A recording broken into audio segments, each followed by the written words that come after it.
Before we begin, a warning. This episode contains material that may be upsetting to some listeners. Not long ago, I drove from Atlanta, Georgia to Birmingham, Alabama. It's a straight shot west on I-20, 150 miles of rolling hills and piney woods. I got off the freeway on the downtown exit just before what the locals call the malfunction junction, and drove a few blocks south until I came to Kelly Ingram Park, which covers a full city block right in front of 16th Street Baptist Church. I wanted to see a statue that stands in the park, a famous statue. I've always loved statues. I find them moving. Don't know why. Maybe it's because they're a representation of something that we have chosen to take seriously, to memorialize in a permanent form. With a statue, you're saying to the future, this is what I want you to remember about my generation. The statue I came to see is at one end of Kelly Ingram Park. It's of a police officer, big guy, menacing, heavy pair of sunglasses. He is a dog on a leash, a big German shepherd, and the dog is lunging, huge fangs bared at a young black boy who's leaning back, hands to his sides, almost like he's sacrificing himself. It's called Foot Soldier. It looks simple, but that statue is not what you think. Trust me. My name is Malcolm Gladwell. You're listening to Revisionist History, my podcast about things overlooked and misunderstood. This episode is the second in what are going to be a few episodes this season on race and civil rights.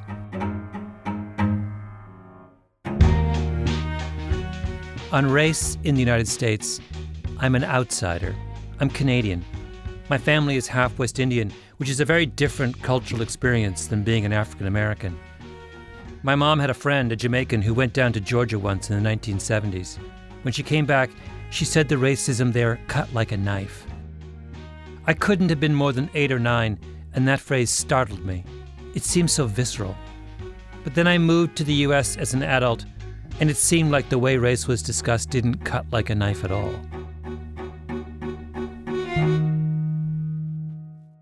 What I saw around race in the United States was evasion and euphemism. The subject of my last episode was the Brown decision. For half a century, the integration story has been told with all the suffering taken out. Why? Is it really necessary that every grand civil rights narrative be turned into a fairy tale? Which brings me to Kelly Ingram Park and its statue of the police officer and the dog and the boy. There's a nice and tidy story you can tell about that statue, but the real story is much different. Last summer, I got a call from a man who was friends with the widow of the police officer depicted in that statue. I'd written about the officer and the dog in my book David and Goliath, but she wanted to tell me the rest of the story. So I met with her. Then I went back to Birmingham a second time to look for the boy in the statue, and then a third time to Tuskegee, 2 hours south of Birmingham. And there, on a long, lazy afternoon, I sat in a town museum with an artist named Ronald McDowell.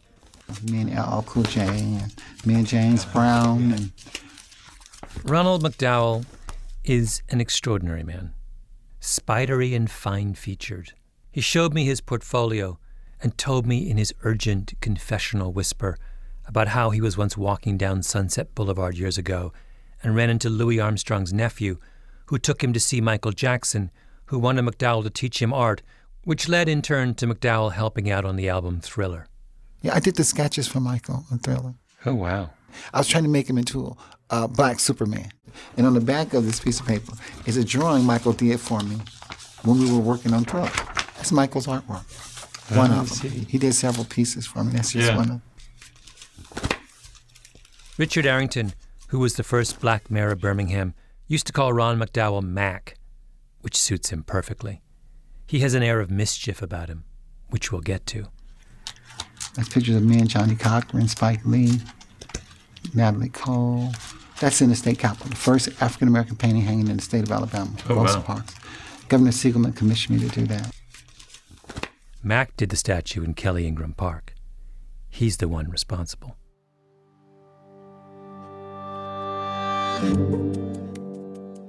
Birmingham is a strange and beautiful place. It was a steel town, like Pittsburgh was, and at the height of the steel industry, there was a lot of money there. There's an enormous hill on the south side of town, Mountain Brook, with a gorgeous country club and graceful pre-war homes. That's the wealthy white part of Birmingham. Down the hill is the other Birmingham, where blacks and whites lived in uneasy proximity. They used to call Birmingham the Johannesburg of the South, or Bombingham, because bombs were the weapon of choice for white supremacists who wanted to keep black people in their place. There's an old joke from that period that tells you all you really need to know. A black man in Chicago wakes up one morning and tells his wife that Jesus had come to him in a dream and told him to go to Birmingham. His wife is horrified. "Did Jesus say he'd go with you?" The husband replies, "He said he'd go as far as Memphis." Birmingham was where Martin Luther King staged one of the most dramatic protests of the civil rights movement. And King chose Birmingham for a good reason. He wanted to strike at the symbol of racial oppression, to get ordinary Americans to understand just how bad things were for black people in the South. So through the long spring of 1963, King and his people organized sit-ins to protest segregation, then boycotts, then marches. They called it Project C for confrontation. They were trying to provoke the Birmingham chief of police, a troglodyte named Bull Connor, into doing something so outrageous that it would turn the tide of public opinion in their favor. And that's exactly what happened. May 3rd, 1963. King's people start at 16th Street Baptist Church, right next to Kelly Ingram Park. They come out in waves, marching alongside the park and then continuing on through downtown Birmingham. There are huge crowds, tons of police. In the middle of everything, a photographer named Bill Hudson takes a picture of a white police officer with dark sunglasses and a big German shepherd. The dog is lunging at a young black teenager. The next day, the New York Times publishes the photograph above the fold across 3 columns on the front page of its weekend paper, as does basically every other major newspaper in the country. President Kennedy is asked about the photo, and he's appalled. The Secretary of State says it will, quote, embarrass our friends abroad and make our enemies joyful. It's discussed on the floor of Congress. Editorials are written. People have debates about it. It's exactly what King wants, something to show the rest of the world just how bad things are in the South. And the tide turns. A year later, Congress passes the Civil Rights Act, one of the most important pieces of legislation in the history of the United States.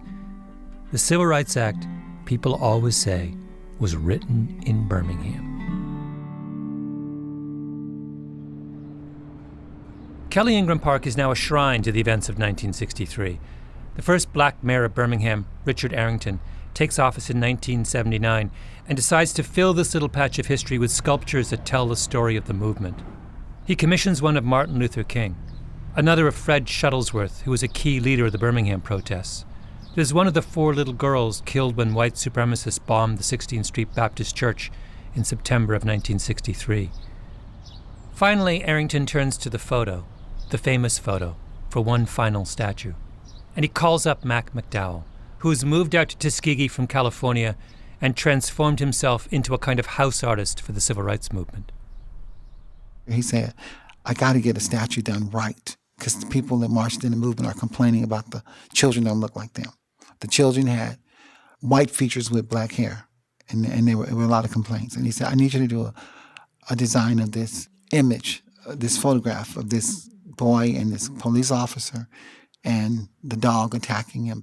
The other artists with sculptures in Kelly Ingram Park are big names, white men with impressive resumes. Mac, a kid from the projects of Oakland, entirely self-taught. He had, in fact, never done a sculpture before, a detail that he conveniently failed to tell Richard Arrington.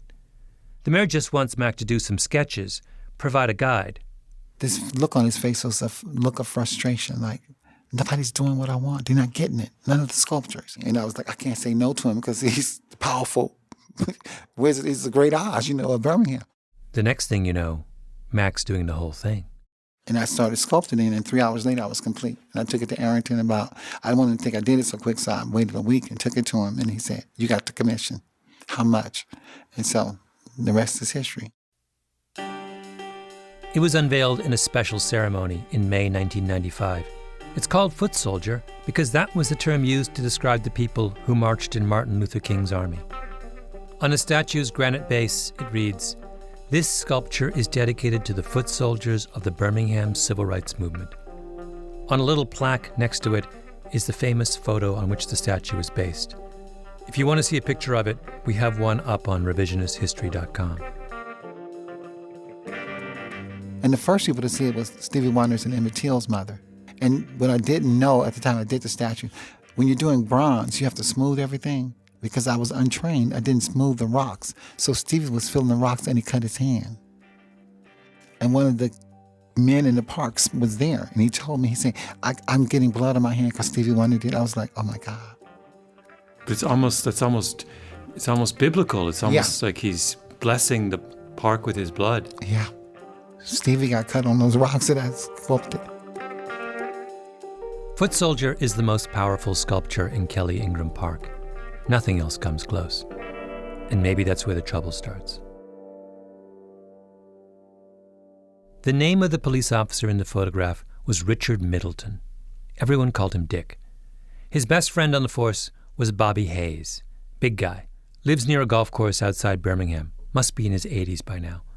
Hayes and Middleton started as police officers in Birmingham right at the moment when the civil rights movement was asserting itself.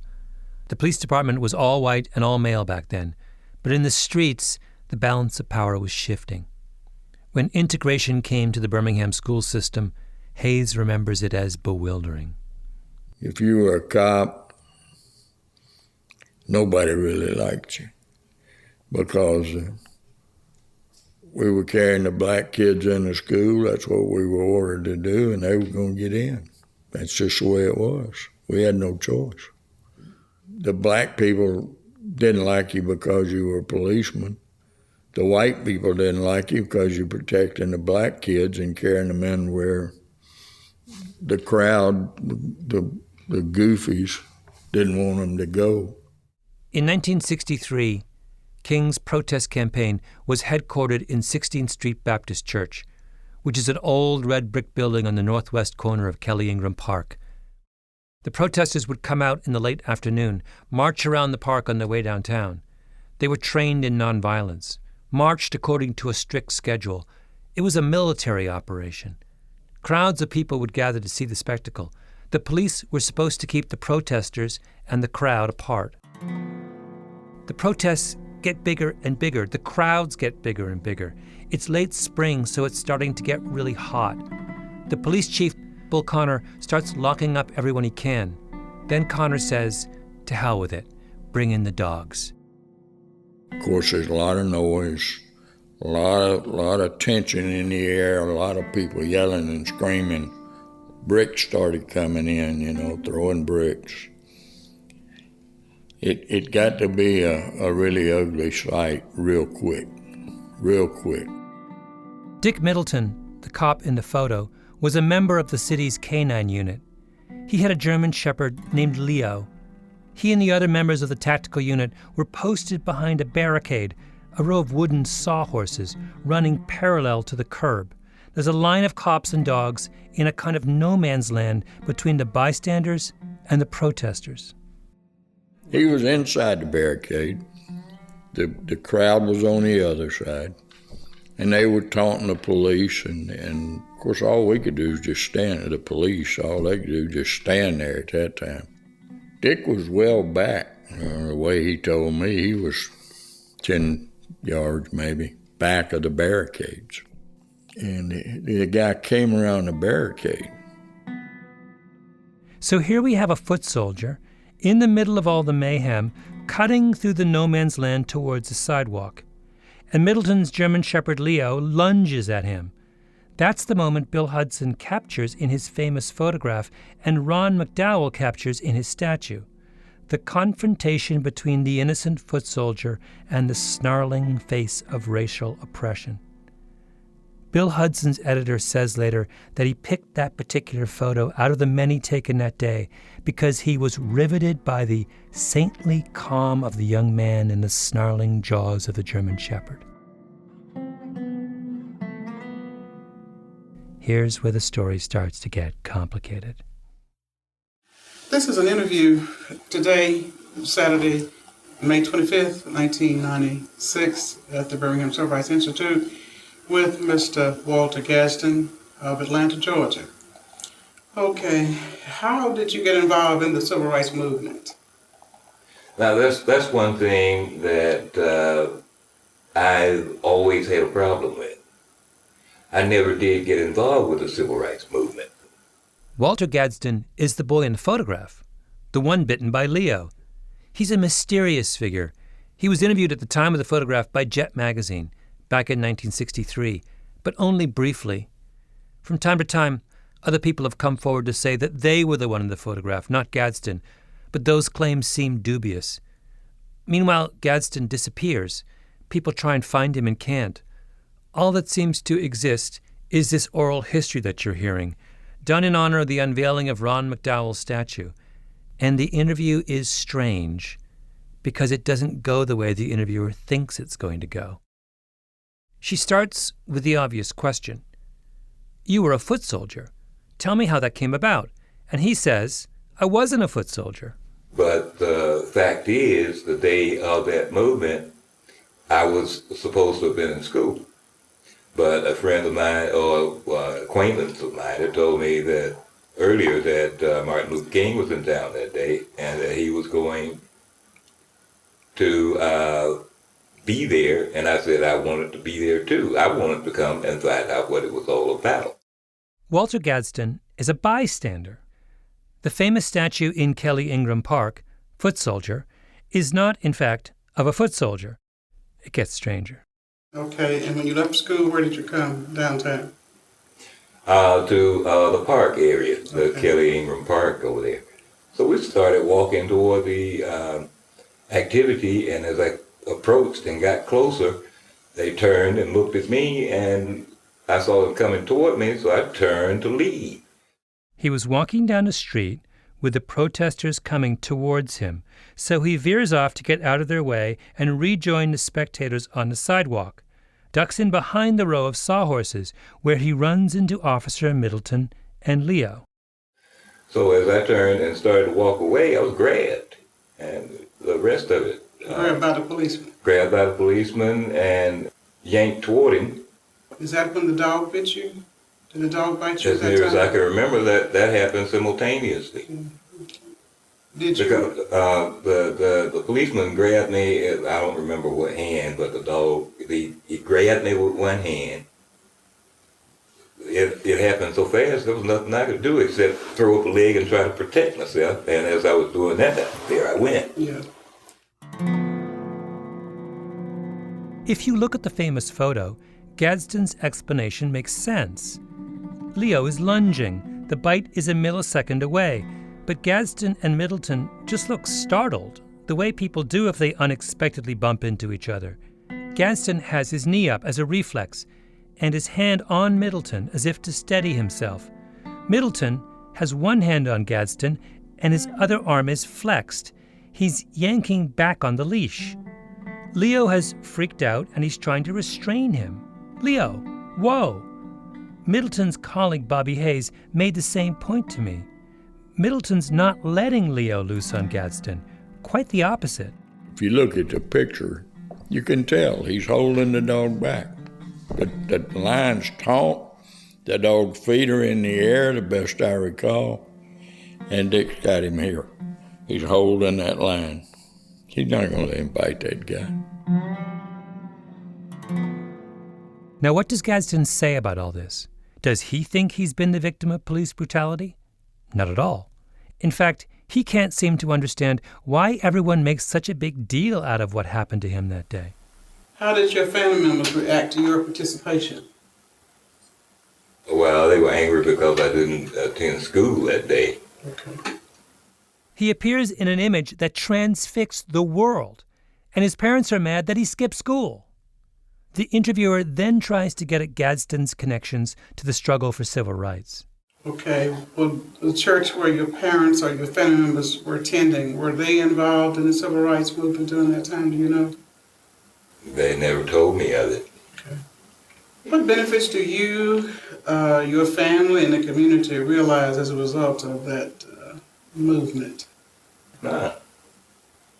None. In answer to the question, what benefits did your family receive from the civil rights movement, he answers, none. He's not having any of it. Gadsden's interview, in fact, just gets weirder. Okay, if you were in control of an organization or a movement of such and could go back and change some things, what would you change? Okay, the things that I would change would be a more careful choice of people involved in all of those movements.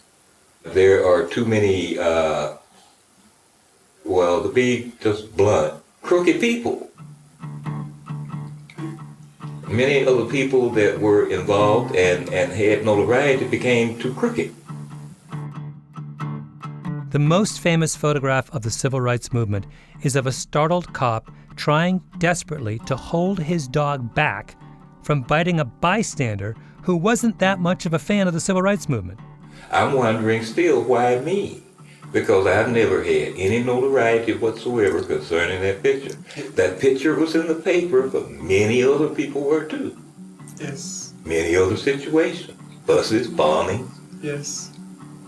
But they chose to use the little boy at 15 for that statue. The little boy in age, but not the little boy in size. Were you surprised when you found out about it? I was totally flabbergasted. I didn't know what to think. And Gadsden's main objection? He's light-skinned. He says the statue makes him look dark-skinned. That statue doesn't look like me. It looks like a totally different boy. That looks like an African boy. That's the way you feel about it. It looks like an African boy? It looks like an African boy. The color or the features? The features. The lips, the size. You take a look at the picture there and the statue there. The boy is short. I was tall for my age. If you listen to the whole interview, it nearly goes off the rails at this point.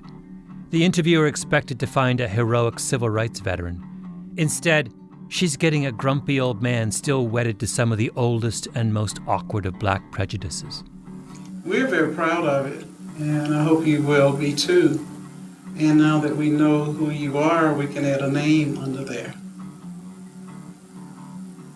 That you were the young boy that the sculptor used.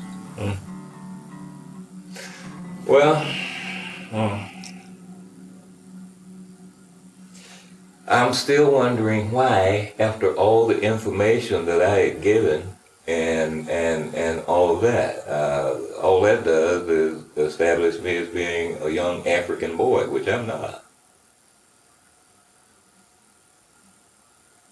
You prefer being called a Negro? I prefer being called what I am, a colored. Oh, you prefer you word colored. I am. Okay. Okay. Euphemism and evasion. At the beginning, I said that what I object to is the way so many stories about race get cleaned up, sanitized. So the Brown decision becomes a fairy tale in which black people triumph without effort. Well, here's the flip side. When we stop evading and just listen, it gets complicated. Our hero, Walter Gadsden, isn't all that heroic. As for the bad guy, the officer, his colleague Bobby Hayes says he wasn't a bad guy. Did Officer Hayes tell me things that surprised me? And did listening to Walter Gadsden shock me? Absolutely, because I'm no different from anyone else. I liked the fairy tale. So the person who invited me down to Birmingham in the first place was Dick Middleton's widow. Everyone calls her Mrs. Klingler. Her husband died not long ago, and I think she felt it was time to speak out. We met at a barbecue restaurant in downtown Birmingham, sat upstairs. So he's a police officer at a time when Birmingham is obviously going through some very tumultuous times. Can you tell me about that? That was the first 10 years. I'm still learning to speak English. I didn't really know what's going on. I didn't understand what's going on. Mrs. Klingler was from Germany. She met Richard when he was stationed there with the Army. She says what happened on that spring day in 1963 was like a shadow over her husband. He went to work and come home and enjoy the family. But I knew something is going on. Then later on, you see the picture in the paper. He never really discussed it. She had a big book with her, filled with clippings of her husband's career and other photographs from that day in Kelly Ingram Park. She wanted to set the record straight. Her husband was unfairly vilified. He done his job, and he was spit at. He was thrown rocks at, and he did not let the guy put the dog to him. He was holding the leash away from him. If you see other pictures, what happened. This was not the right picture. This was not the truth. This was not the truth. For the longest time afterwards, they got hate mail. So how soon did the letters start coming? Just I'm sure the next month or so when it went all over the world. Just as ugly as you can imagine. Yeah. Did he ever talk to any journalist or, do you know? No. He never gave any interviews? No. He didn't give no interviews because I think he felt like what he was portrayed as, they would not tell the truth. Yeah, yeah. No matter what he say, no matter what he would do, they would not believe him. All they look at the picture, that's all. Do you think your husband suffered? I think he has, yes. There's a statue in Kelly Ingram Park of one of the most iconic moments in civil rights history, and everyone directly involved in that moment thinks it didn't happen that way. Oh, Mac, what did you do?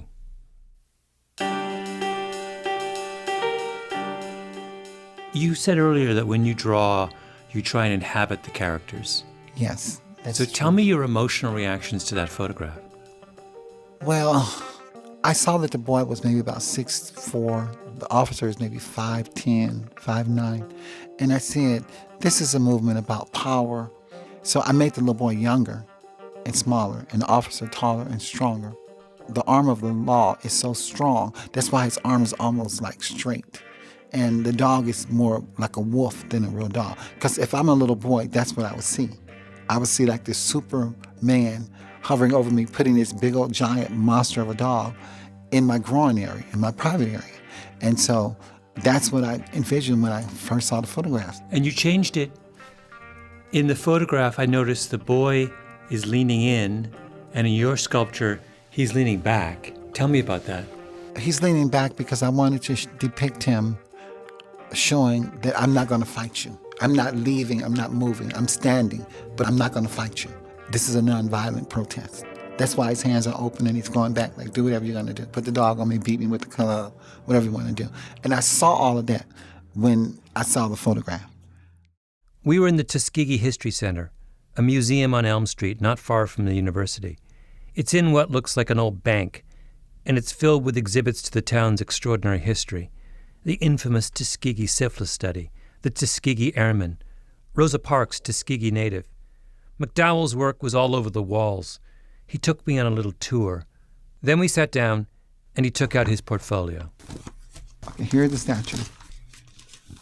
Those glasses are like... Wait, are the glasses the same? Did you make the glasses bigger too? Mm-hmm. Yeah. They're bigger. Mac has a whole section on the statue. Preliminary drawings, sketches, photographs. So he's almost like a blind officer. He doesn't even see the kid because he's so far beyond that. Kill this nigger. Attack this nigger. He's so past the reality of this is a innocent human child, a human being. That's why he was wearing blind people glasses. That is so interesting, because when you see that's the thing I couldn't put my finger on. The officer is behaving as if he's blind. Mm-hmm. The dog is attacking. He doesn't even see the boy. Mm-hmm. You're the first person I told that to. That's so interesting. See how vicious the dog looks? Oh, my. That is a wolf. Mm-hmm. I did the hair with a... I didn't know what instruments to use. I did all this with a pencil. Pencil lead, the hairs, and I do the teeth like that. And oh, look at the teeth. Mm-hmm. I did that on purpose. The curved. Oh, yeah. Because if you have a curved tooth, like if you see those werewolf pictures, the teeth are curved, because once there's like a snake, when he bites you, if he doesn't retract, he's going to rip. It's not going in and coming out. When it comes out, he's going to rip flesh.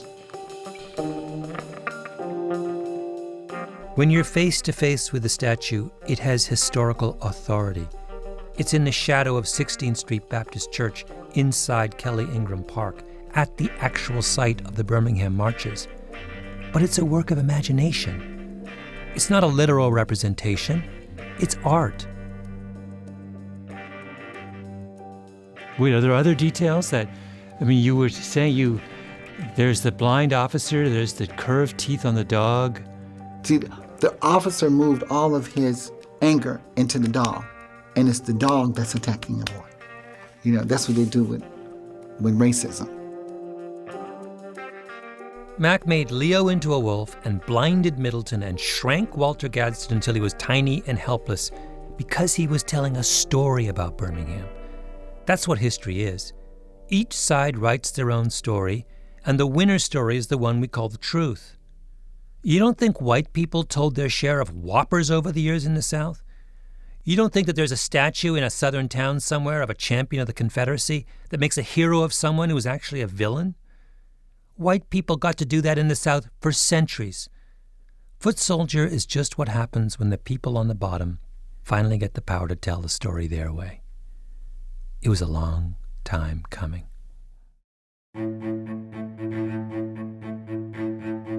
It's a brilliant statue. Thank you. I pour my heart into it. Yeah. You have some mischief in you. Mm-hmm. What do you mean?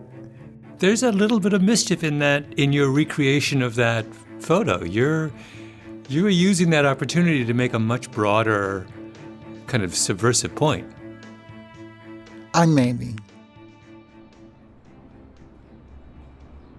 I went back through Birmingham after talking to Mack in Tuskegee, and I went to Kelly Ingram Park one last time, stood in front of the statue.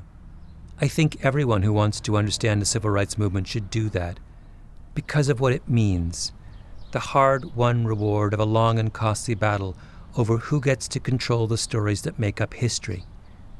But if you do, just keep in mind that Dick Middleton didn't actually sick his dog Leo on Walter Gadsden, and that Walter Gadsden wasn't actually a foot soldier for civil rights. Mayor Arrington told me right after we did the unveiling, he got hundreds of threats about bombing and tearing the statue up from all over the world. And his response was, I'll just get Mac to do a bigger one and a better one. So they never touched it. Oh, he said, if you destroy that statue, we're coming back bigger. Do you know how many times I begged for somebody, I just hope somebody blows it up so I can do a bigger one.